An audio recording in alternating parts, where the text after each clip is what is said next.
Thank you to the IEEE, the People-Centered Internet, and the event sponsors for inviting me to this remarkable place today. It is truly inspiring to be in the birthplace of the communications protocols that laid the foundation for the internet innovative technology that we rely upon today. Today, we celebrate one of the most phenomenal inventions that has undeniably transformed our world for the better, the internet. My name is Sally Wentworth, and I've been working on issues that affect the internet throughout my career. During the last 15 years, I have been an advocate for an open internet at the Internet Society, and I am now honored to be the incoming CEO. As some of you may know, the Internet Society was founded over 30 years ago by internet visionaries, two people with us here today, Dr. Vint Cerf and Dr. Bob Kahn, with the vision that the internet is for everyone. There is one globally connected, decentralized internet. It is the people's resource, controlled by no one, kept thriving and growing by many stakeholders, because it is made up of all the participating networks. Because no network is, in some basic technological sense, more important to the internet's operation than any other network, there is no center of control. That is what the inventors of TCP/IP gave us, a common protocol for distributed networks to work as though they are one. The internet pioneers gave the world this technical infrastructure to use without charge. The protocols, technologies, open standards, and policies come together as the internet, a self-governing force for good in the world. Fast forward some 50 years, and this gift to the whole world has spurred an entire digital economy. It has kept us connected through a global pandemic. It has given us unparalleled access to information and education. It has connected us in ways we never thought possible as a borderless global community. It levels the playing field for people who are isolated or marginalized, providing equal opportunity. The internet enriches lives.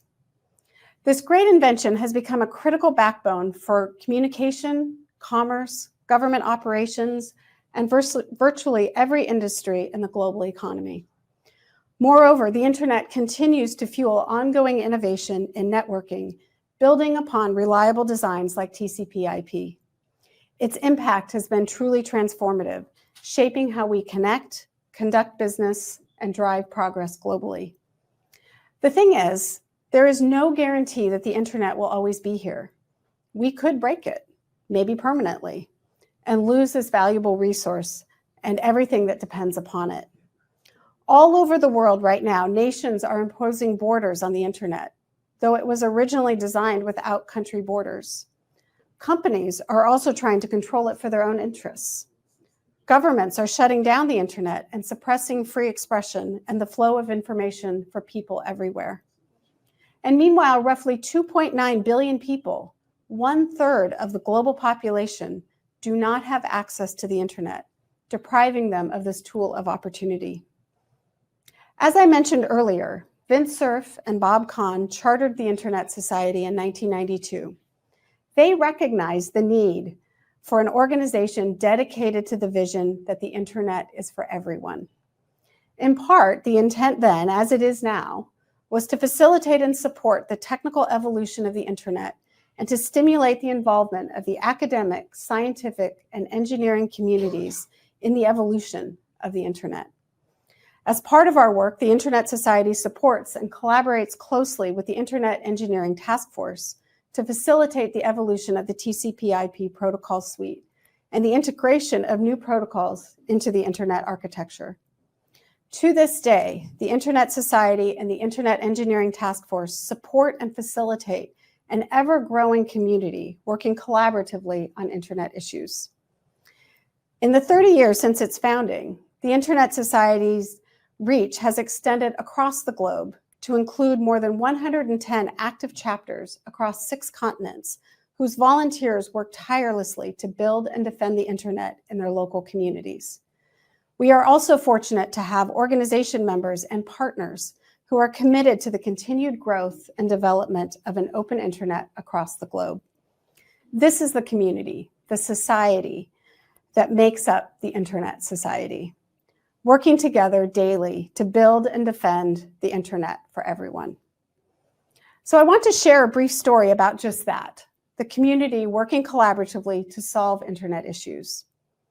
Some of you may know, but a few months ago, in the early morning of March 14th, an underwater rock slide occurred off the coast of Côte d'Ivoire in Western Africa.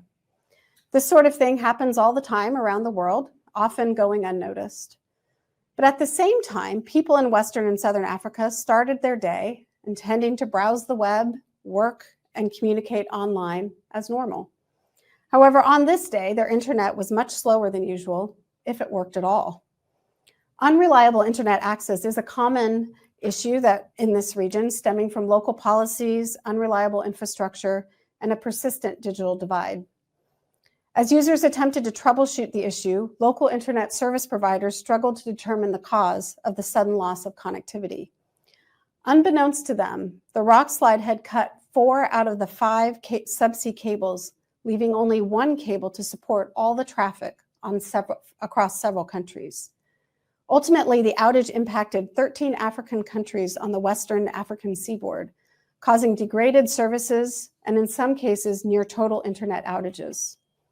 Historically, this event would have compromised internet connectivity in this region for weeks, if not months.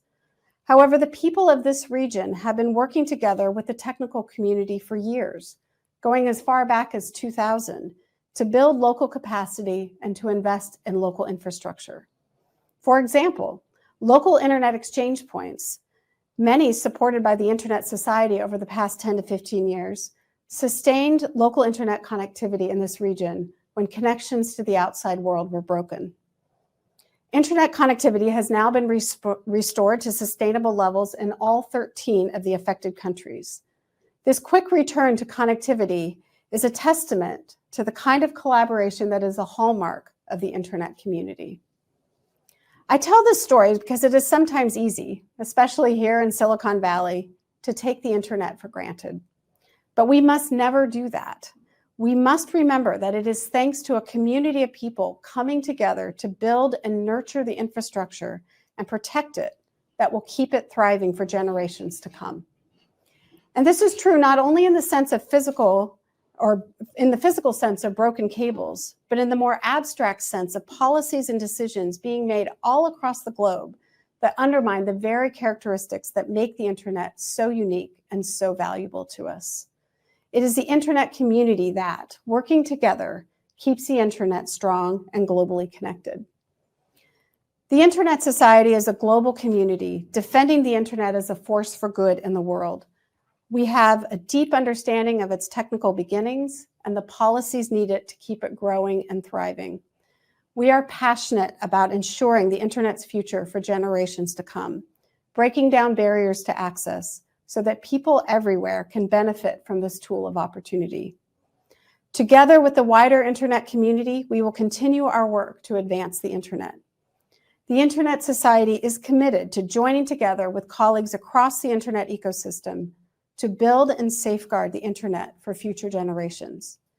If you believe in the internet for everyone, we hope that you will join us in this endeavor. Thank you.